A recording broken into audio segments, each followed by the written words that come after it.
écouté. En tout cas, 45 précieuses minutes d'échange et d'analyse si vous nous rejoignez. Bonsoir à tous et merci d'être avec nous ce soir ici au pays et partout à travers le monde. Comme chaque mercredi, vous avez de quoi vous abreuver à la bonne source. Moïse Katumbi, plébiscité par le G7 pour être son porte-étendard à la prochaine élection présidentielle. Une candidature précoce, qualifie-t-on à la majorité présidentielle.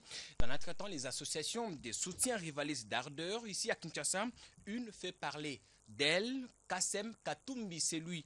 Mon choix, fondé par Papi Mbaki, l'avocat déclare que sa structure est apolitique. Il viendra s'en expliquer ce soir sur ce plateau. Et donc aujourd'hui, on va également creuser sur la résolution 2277 de Nations Unies qui semble alimenter encore ou plutôt allumer le feu, la communauté internationale. Le froid, Stani Loabeya, analyste politique indépendant, sera de notre ce soir. Il a d'ailleurs déjà pris place. Stani Loabeya, bonsoir. Bonsoir, monsieur.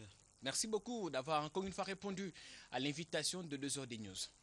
C'est moi qui vous remercie. Alors, comme je disais tantôt, sans surprise, les Nations Unies ou le Conseil de sécurité a renouvelé le mandat de la MONUSCO et réservé une fin de non-recevoir à la proposition de Kinshasa, le gouvernement congolais qui tient à la réduction des effectifs de Nations Unies sur les territoires congolais.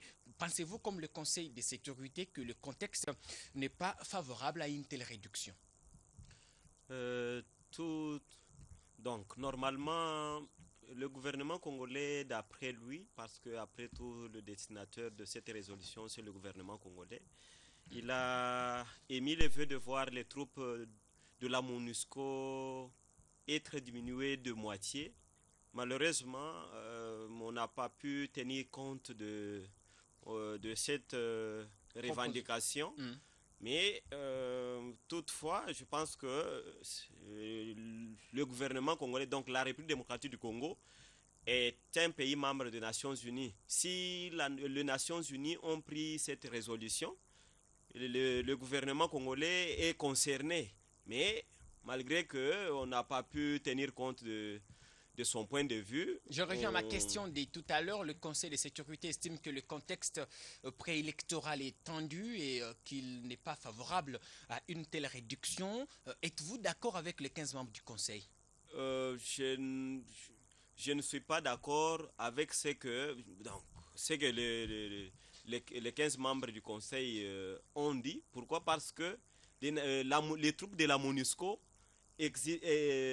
existe au Congo depuis très longtemps. En 2006, il y avait la MONUSCO. Depuis en presque 16 ans, 2011, ça va faire 16 ans ça qu'ils sont fait là. 16 ans que les troupes de la MONUSCO sont au pays. Dire aujourd'hui que c'est parce que nous sommes dans le contexte électoral, les troupes de la MONUSCO ne peuvent pas partir. Je pense que non. Bon, c'est une façon de parler, mais les troupes sont au pays. Ça fait presque 16 ans. C'était avant l'élection. Aujourd'hui, on parle du contexte électoral. Je ne vois pas pourquoi on peut dire c'est parce qu'on est c'est parce que cette année c'est une année électorale que les troupes de la MONUSCO ne doivent pas partir. Mais c'est là où je suis d'accord avec le Conseil de sécurité, c'est lorsqu'il parle dans cette résolution que c'est pour préserver la paix en République démocratique du Congo. Là, c'est le dénominateur commun parce que vous ne me direz pas que vous ne voulez pas de la paix au pays. Tout le monde veut qu'il y ait la paix au pays, que la paix règne. Il faut que l'on puisse préserver cette paix.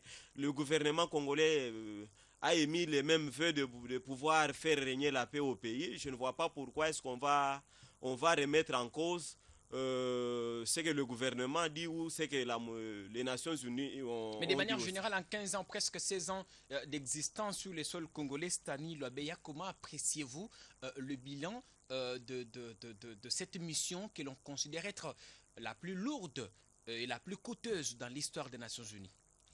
Le bilan, le bilan n'est pas totalement bon, mais il y a des côtés négatifs et des côtés positifs. Le côté positif, c'est que grâce à la MONUSCO a accompagné, donc a appuyé les forces de la République démocratique du Congo. Donc les FARDC, on les a appuyés par la MONUSCO. La MONUSCO a aidé depuis qu'elle est au pays. Je pense que c'est une très bonne chose sur le plan sécuritaire. Mais ce qui pose problème aussi, c'est que quand on vient au pays, on doit quand même nous aider à pouvoir nous sécuriser nous-mêmes. si on prolonge encore la durée de la présence des casques bleus au pays, ça veut dire que le Conseil de sécurité est lui-même conscient du travail abattu par la MONUSCO. C'est que la MONUSCO n'a pas pu résoudre tout le problème. Parce que si la MONUSCO avait résolu tout le problème, les Nations Unies auraient accepté son départ. Mais si la MONUSCO traîne encore, c'est qu'il y a encore à faire au pays. Alors, côté gouvernemental, vous pensez que Kinshasa voudrait se débarrasser en quelque sorte d'un témoin qu'il estime être aujourd'hui gênant? Non, je ne pense pas. Parce que si les Nations Unies peuvent déployer leurs troupes dans un pays, c'est que c'est avec l'accord du gouvernement. Voyez ce qui se passe au Burundi. Pierre Nkurunziza a refusé le déploiement de troupes de l'Union africaine. Qui a déployé ces troupes là-bas sans son consentement? Donc, s'ils sont au pays, c'est avec l'accord du gouvernement congolais. Et aujourd'hui, s'ils doivent partir, ils vont se concerter, ils vont se dire non, on a travaillé en étroite collaboration. Aujourd'hui, nous avons fini notre mission, nous pouvons partir ou carrément dire non. Par rapport à ce qui doit être fait, nous pensons que nous pouvons proroger notre présence au pays, avancer des arguments tels qu'ils les ont fait, et le gouvernement congolais ne peut que accepter, malgré qu'on n'a pas tenu compte de son point de vue, de réduire les troupes de la MONUSCO au pays. Stani Lobeya, analyste indépendant ce soir sur le plateau de 2 heures des news. En feuilletant la 2277, c'est donc cette résolution, la nouvelle résolution du Conseil de sécurité. Au chapitre électoral, les 15 membres du Conseil recommandent à la commission électorale de pouvoir publier un calendrier complet, révisé et qui couvre l'ensemble du processus électoral. Stani Lobeya, peut-on crier encore à une sorte d'ingérence aujourd'hui? Nous ne pouvons pas créer à une sorte d'ingérence, mais le problème qui est à résoudre, d'après moi, il n'est pas encore résolu. La CENI doit bien sûr publier un calendrier électoral révisé tel que demandé par la résolution du Conseil de sécurité des Nations Unies. Mais quand on va publier ce calendrier, n'est-ce pas que la CENI pourra aussi y annexer de préalable quant à cette tenue des élections dans le délai constitutionnel? Parce que nous savons tous que la CENI a demandé à la classe politique congolaise de pouvoir lever l'option sur ce qu'elle doit faire, soit accepter d'aller aux élections dans le délai constitutionnel avec le fichier corrompu de 2011, soit y aller en doublant les moyens, mais dans le respect constitutionnel. Est-ce que les Nations Unies, le gouvernement congolais, est-ce qu'ils ont des moyens? Est-ce qu'ils ont mis la CENI dans les conditions favorables à la tenue des élections dans le délai constitutionnel? Ça, c'est une question que tout le monde doit se poser. Lorsque la CENI a encore demandé de pouvoir lever l'option sur l'extension du délai pendant lequel on peut quand même organiser des bonnes élections pour faire face à tout ce qu'il y a comme contraintes techniques. Qu'est-ce que le gouvernement a dit? Qu'est-ce que la communauté internationale a dit via les Nations Unies? Donc, aujourd'hui, le gouvernement n'a pas demandé quoi que ce soit à la CENI. C'est la résolution 2277 du Conseil de sécurité des Nations Unies qui demande à la CENI de tenir les élections, d'organiser les élections plutôt dans le délai constitutionnel, de publier le calendrier révisé, ainsi de suite, qu'il y ait dialogue, mais qui tient compte aussi du délai constitutionnel. C'est une très bonne chose. Personne ne peut refuser que l'on tienne les élections dans le délai constitutionnel. Mais si aujourd'hui la tenue des élections dans le délai constitutionnel est-elle tenable aujourd'hui? Il faut vider les préalables de la CENI. Parce que c'est la CENI qui organise les élections. C'est elle qui a la cuisine.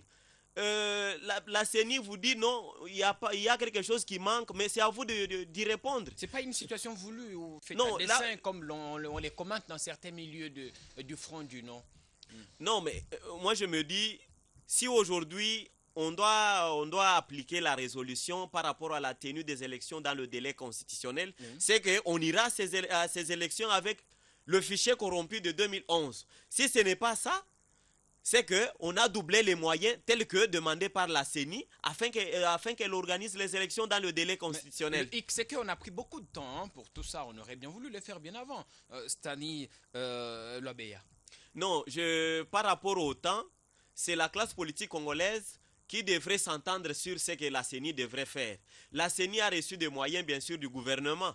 La CENI a commencé à travailler, mais en travaillant, elle n'hésite pas une fois qu'elle est butée à des difficultés de pouvoir recourir à ses pairs. Je vous ai dit toujours à votre micro ici que la CENI est dirigée par la majorité présidentielle, l'opposition et la société civile. Aujourd'hui, si la CENI pose des préalables, nous avons nos représentants à l'intérieur, que chaque composante demande à ses représentants qu'est-ce qui se passe à l'intérieur. Parce qu'aujourd'hui, on dit non, mais c'est la majorité présidentielle. Et la majorité présidentielle aussi à son tour dit non, mais c'est l'opposition. Qui dit vrai, qui dit faux. Pour un jeu de ping-pong. Alors, par rapport justement au respect de l'ordre constitutionnel, Stani Lobeya, une structure composée de 33 ONG qui militent pour le respect de la Constitution, appelle le Conseil de sécurité à pouvoir prendre des sanctions ciblées à l'endroit de ceux qui voudront faire en sorte que la Constitution ne soit pas respectée, que les élections ne soient pas tenues dans le délai constitutionnel, que vous inspire cette démarche que l'on qualifie d'impopulaire dans les milieux de la majorité présidentielle? Bon, les 33 ONG qui ont entretenu cette démarche-là, d'après elles, le souci c'est quoi? C'est que l'on puisse tenir les élections dans le délai constitutionnel. Si elles arrivent même à proposer aux Nations Unies de pouvoir prendre les sanctions à l'endroit de ceux-là qui vont empêcher la tenue des élections dans le délai constitutionnel, je pense que on doit forcément avoir les preuves que c'est telle ou telle autre personne qui a empêché la tenue des élections dans le délai constitutionnel. Aujourd'hui, on a déploré le jeu de ping-pong. La majorité dit, moi je suis sainte, je n'ai pas péché. L'opposition dit, moi en tout cas, l'enfer c'est la majorité présidentielle. Dans des cas pareils, est-ce qu'on a des preuves sur tout ce qu'ils sont en train, de donner comme argument? Je ne pense pas. Donc il faut avoir suffisamment de preuves qui attestent que, en tout cas, c'est tel camp ou tel autre camp qui a empêché la tenue des élections. Et s'il faut sanctionner, n'est-ce pas qu'on va sanctionner la CENI? Et si on sanctionne la CENI, nous avons nos représentants à l'intérieur. Donc c'est qu'on doit sanctionner toute la classe politique congolaise. Parce que au sein du bureau de la CENI, il y a l'opposition, la majorité, la société civile. S'il faut sanctionner, on va nous sanctionner tous. Mais nous avons tous péché. Est-ce qu'il est possible de sauver ce qui peut l'être encore aujourd'hui, Stani Lobeya, et préserver la paix, et contrairement à ceux qui brandissent le chaos au lendemain du 20 décembre, si jamais les élections ne sont pas tenues? En tout cas, nous devons tous être partisans de la paix. Si aujourd'hui on se dit, s'il n'y a pas élection, on doit recourir à tel ou tel autre moyen pour faire entendre notre voix, ce n'est pas une très bonne chose. Il est encore grand temps. On peut s'organiser au sein de la classe politique congolaise, discuter, réajuster par rapport à ce qu'il y a comme affaire. Les Nations Unies nous ont demandé, mais c'est à nous aussi de pouvoir faire comprendre aux Nations Unies ce qu'il y a. La réalité de chez nous, c'est quoi? Ici, nous avons la majorité, l'opposition et la société civile qui organisent les élections. D'après moi, on devrait commencer par faire partir tous les politiciens qui sont à l'intérieur du bureau de la CENI, faire en sorte que la société civile seule, qui est apolitique et neutre, puisse organiser les élections, car nul ne peut être jugé parti. Parce que société civile aussi que l'on accuse d'être inféodée. La société civile que l'on accuse d'être inféodée, mais la société civile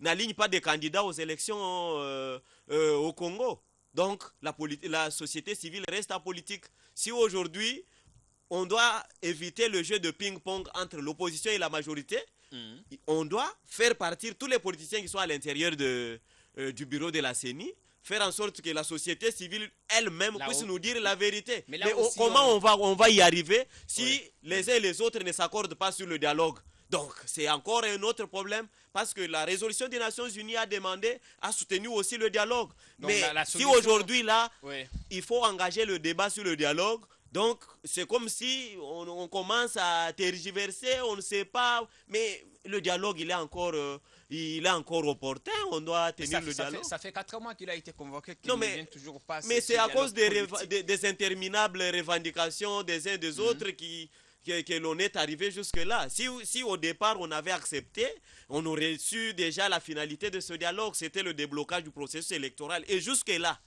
pour preuve, le processus électoral est encore au point mort. Au point mort, dans l'impasse. Mais entre-temps, on assiste à une déclaration des candidatures à la majorité présidentielle. On parle de déclarations précoces des candidatures. Je disais d'ailleurs, l'avenir ce matin, paru ce matin, qui parlait d'une violation intentionnelle de la Constitution et de la loi électorale. Moïse Katumbi qui a rencontré Étienne Tshisekedi au début de la semaine à Bruxelles. On apprend, d'après nos fins limiers qui sont à Bruxelles, que le Sphinx de Limité n'a pas voulu négocier sur une quelconque candidature unique de l'opposition. Il estime que c'est bien lui le candidat naturel de l'opposition. Qu'est-ce que ces déclarations de candidature vous inspirent, vous, analystes politiques, bien qu'on dit de vous que vous êtes proche de la majorité présidentielle? C'est tout à fait normal. Je dis, si aujourd'hui on doit analyser l'annonce de candidature, c'est au nom du principe de la liberté. Tous ceux-là qui se sentent capables de diriger le pays, ils peuvent annoncer leur candidature, mais annoncer la candidature, ce n'est pas synonyme de gagner les élections. Pour gagner les élections, il faut avoir des stratégies, il faut convaincre les citoyens congolais sur base de son projet de société. Donc il y a beaucoup de préalables quant à ce. Donc aujourd'hui, ceux-là qui annoncent des candidatures, ils sont libres de le faire. Mais au sein de l'opposition, comme vous avez dit, pour pouvoir se mettre d'accord, ça sera problème. Pourquoi? Parce que ça sera un problème très sérieux. Parce que pour désigner seulement le porte-parole de l'opposition, l'opposition n'a pas su désigner le porte-parole. Donc, c'est une question. Bon, ce sont des tentatives plutôt. Je ne pense pas que l'opposition va se mettre d'accord. Donc, si l'opposition arrivait à se mettre d'accord, ça sera un exploit. Un exploit, un miracle. Stani Lobeya, merci beaucoup. Vous avez consommé vos 20 minutes ce soir. Encore une fois, merci d'être venu sur le plateau de 2h10 News. C'est moi qui vous remercie. Merci beaucoup. On va marquer une toute petite pause et on reviendra tantôt pour parler de Katumbi, c'est lui, mon choix. Une campagne électorale précoce. On posera la question au fondateur de l'ASBL.